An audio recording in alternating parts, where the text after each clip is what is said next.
They're paving the highway to hell with our tax dollars. And the blood of patriots, your family, and the toll that must be paid is due. Or at least it will be very soon.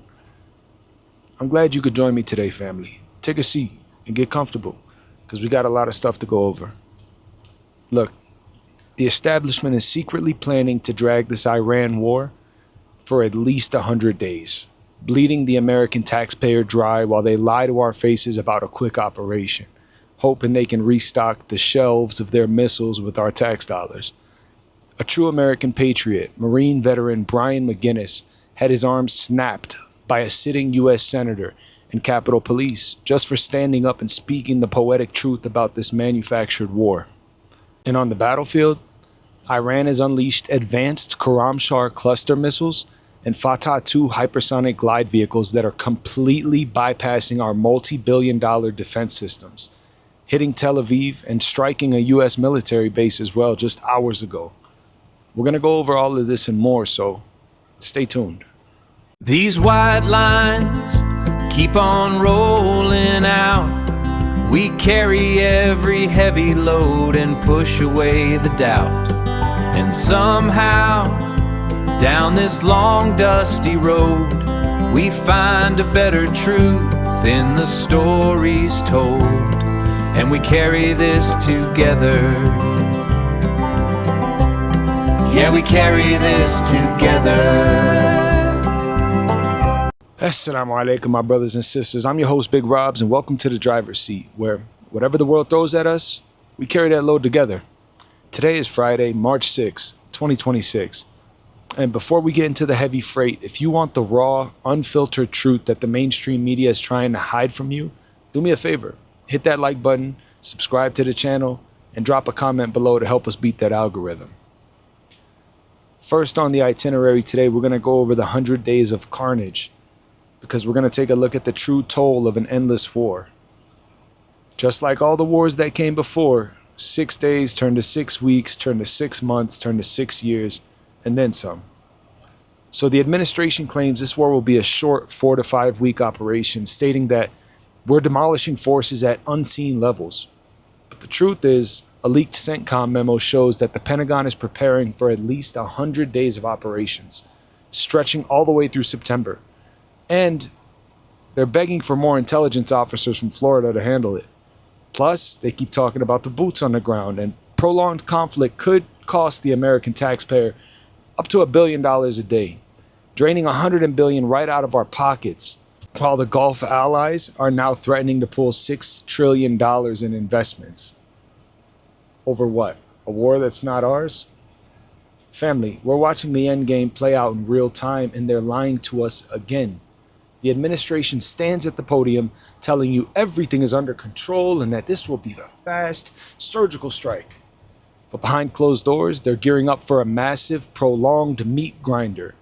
And this leaked memo from U.S. Central Command proves that they vastly underestimated this conflict and their enemy. Now, why does this matter to you? Because they're using your hard-earned tax dollars to fund it. Both of us. And up to $1 billion a day, you heard me right. $1 billion a day are going to be wasted in this war. Just think about that for a second. Think about what that money could do here at home for our crumbling infrastructure, but instead it's being handed over to the military-industrial complex and we don't get a say. Plus, we have to look at the human toll. And every time they drag us into one of these endless regime change wars, it's the sons and daughters of the working class who pay the ultimate price. We should be absolutely outraged that the same politicians who sleep in safe, heavily guarded mansions somewhere in the hills are so quick to sacrifice our people, the American people, for their geopolitical chess game while their sons and daughters attend private schools and frat clubs. Now, even our Gulf allies are seeing the writing on the wall. They're even threatening to pull trillions in investments because our protection is failing. Our weapons don't work. Our defenses have been broken. The West is falling, and they're taking us, the normal people, down with them. I want to talk about a patriot just this past couple days, Brian McGinnis. You guys, this man is a hero. He's a Marine, veteran, retired, firefighter, and a Green Party Senate candidate. This man stood up in a Senate Armed Service hearing to protest this senseless war the American way, using the First Amendment. He spoke the truth, shouting, "No one wants to fight for Israel," and "Free Palestine." And he was met with brutality. He was violently dragged out by Capitol Police and Senator Tim Sheehy, former Navy, turned pussy boy, senator, flip sides. And the encounter resulted in his arm being audibly snapped in videos that have been circulating the internet going crazy. And speaking of being outraged, you guys, let me tell you what they do to a true soldier and a true patriot when he dares to step out of line. On Wednesday, Brian McGinnis walked into a Senate hearing in Washington, D.C. in his full Marine dress, his full garb. And he did what every single one of us should be brave enough to do. He stood up and spoke the hard truth. And what did the authorities do? 3 Capitol Police officers joined by Senator Tim Sheehy, who should know better, grabbed this patriot. They hooked his arm around a door, dragged him out, and made sure to snap a couple bones on the way. A sitting U.S. Senator helped break the arm of an American Marine just for exercising his First Amendment right. And then they had the nerve to charge McGinnis, the patriot, with assault. This is wild, you guys. Here, take a look at this. Israel is the reason for this war. America does not want to fight this war for Israel. Let's go. Come on, let's go. America does not want to send its sons and daughters to war for Israel. Your inability to name that shows your exemptness as leaders. This is wrong. And nobody wants to fight for Israel.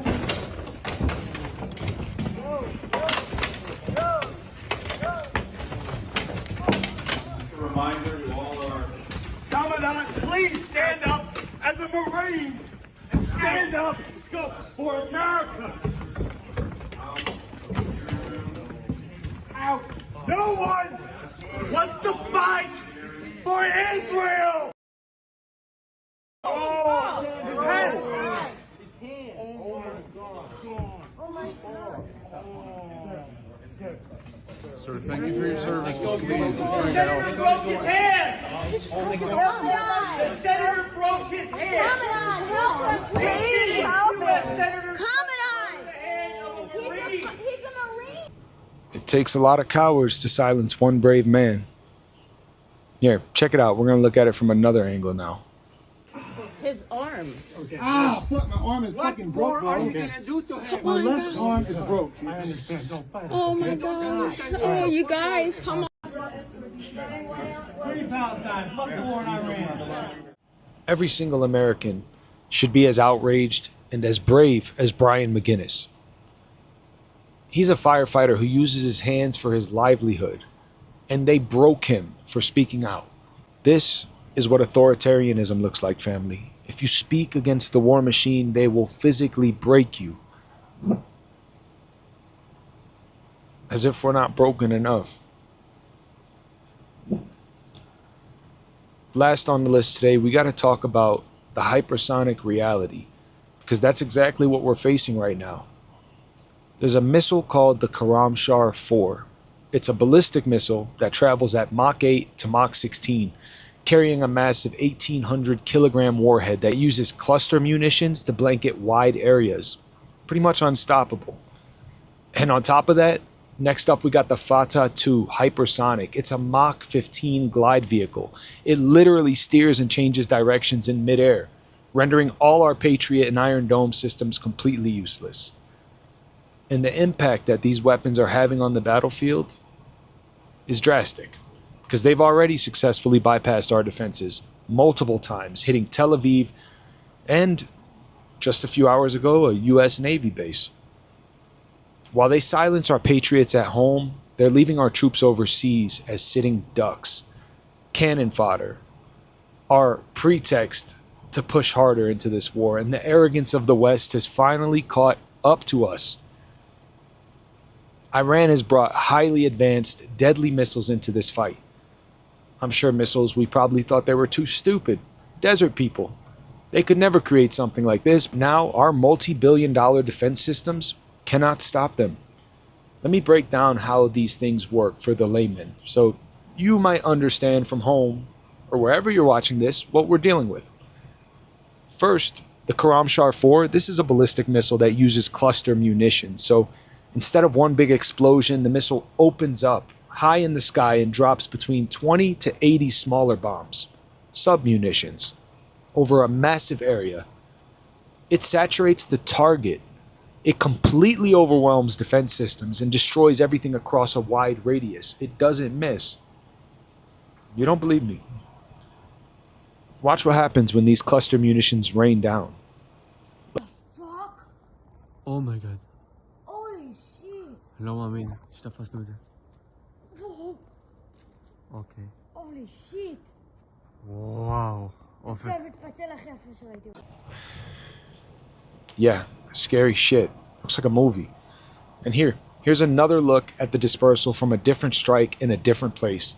Watch this.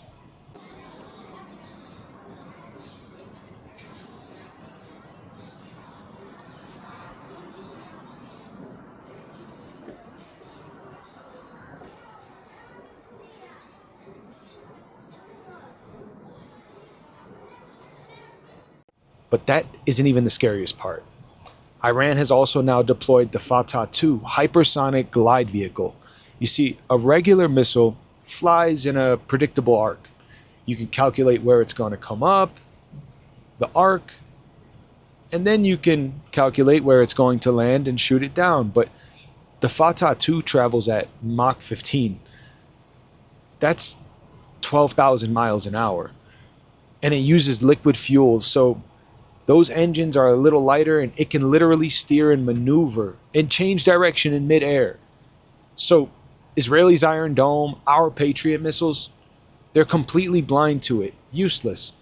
And these hypersonic missiles have already hit Tel Aviv, causing massive structural damage and fatalities.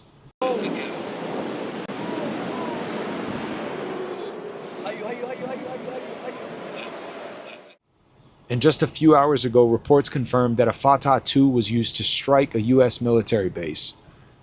Our troops are in the crosshairs of weapons that we can't even intercept.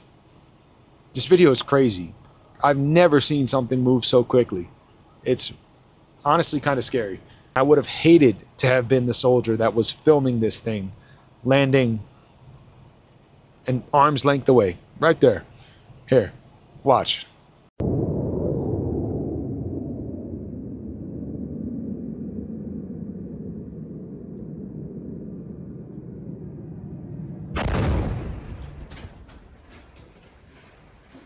Pretty freaky, right?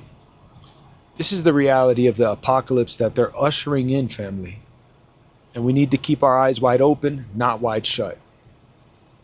Before we park the rig for the night, I want to hear from you. Drop a comment below and let me know what your favorite part of today's show was. And more importantly, which of these topics do you think will affect your day-to-day life? Trust me, I read every single one. I really appreciate y'all. But that's all the freight for today, family. Thanks for riding shotgun with me. Remember, no matter how heavy the world gets, we carry the load together. I'm your host, Big Robs, signing off from the driver's seat.